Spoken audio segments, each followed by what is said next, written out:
দর্শক দেখেন অবস্থা, এই যে দুইটা তরুণ দেখেন আর শিরোনাম দেখেন। শিরোনামের বিষয়বস্তু বলতেছি, সেই হাটহাজারী জাস্ট কয়দিন আগেই গাড়িতে ছিল মানিক বা সাগর নামে একজন, তারপরে 3-4টা মোটরসাইকেল এসে কিভাবে গুলি করলো। চালকের পাশে বসা ছিল, সে তো মারাই গেল, সেই ব্যবসায়ী, আর ড্রাইভার আহত হলো। তারপরে চলে গেল। পুলিশ ফাঁড়ি খুব কাছেই, মাত্র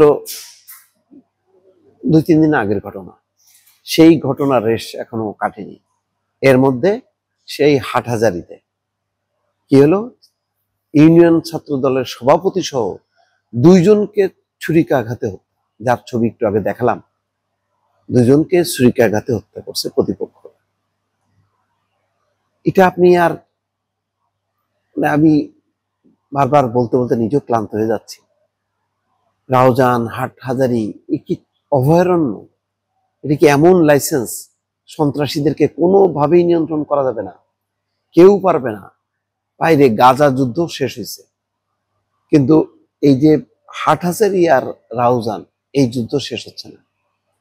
থেকে থেকে একদিন 2 দিন পর পর চলতেছে।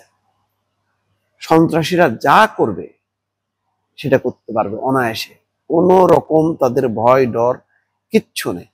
আমার ধারণা যে ওখানকার পুলিশ বোধহয় সবসময় ওই থানার মধ্যে চুপ করে বসে থাকে।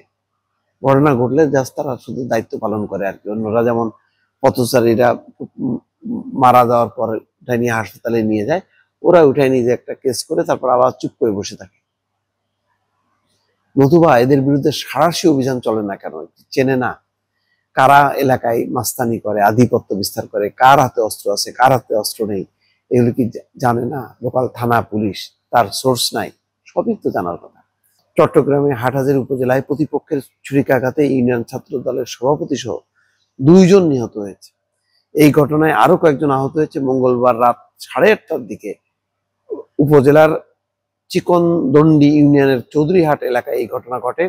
নিহতরা হলেন চিকনদন্ডি ইউনিয়ন ছাত্র দলের সভাপতি অপি দাস, বয়স 28, এবং ছাত্রদল কর্মী তানিম, 21। এদের মধ্যে অপি দাস ঘটনাস্থলেই মারা যায়, আর তানিম আজ বুধবার সকালে চিকিৎসাধীন অবস্থায় চট্টগ্রাম মেডিকেল কলেজ হাসপাতালে মারা যায়। নিহত অপি দাস ফটিকছড়ি উপজেলার মিন্টু দাসের ছেলে, তবে তার পরিবার হাটহাজারীতে চিকনদন্ডিতে বসবাস করে। আর নিহত তানিম উপজেলার মির্জাপুর ইউনিয়নের সরকার হাটস্থ চৌধুরী বাড়ির জাহাঙ্গীর আলমের ছেলে। এই ঘটনা একটা সিসিটিভির ফুটেজও মানব জমিনের হাতে এসছে। তাতে দেখা যায় স্থানীয় যুবক সুদীপ্ত মহাজন কয়েকজন কিশোর সহ দাঁড়িয়ে আছে। এর মধ্যে কয়েকজন কিশোর সহ অপি এসে তাকে থাপ্পড় মারে। এ সময় অপির সঙ্গে থাকা কিশোররাও সুদীপ্তকে মারতে থাকে। এ সময় অপি এবং তানিমকে উপর্যুপরি ছুরিকাঘাত করে পালিয়ে যায় সুদীপ্ত। হত্যাকাণ্ডের প্রধান অভিযুক্ত সুদীপ্ত বিজিসি ট্রাস্ট ইউনিভার্সিটির শিক্ষার্থী এবং পটিয়া উপজেলার হাবিলাস দ্বীপ এলাকার দীপক মহাজনের ছেলে। আসলে এদের নাম, পরিচয়, বাবার ঠিকানা দিয়ে কি লাভ হবে? কোনো লাভ নেই। তো ঘটনা তো ঘটতেই আছে। আমার কথা হলো, এটা শেষ হবে কবে? কিভাবে শেষ হবে?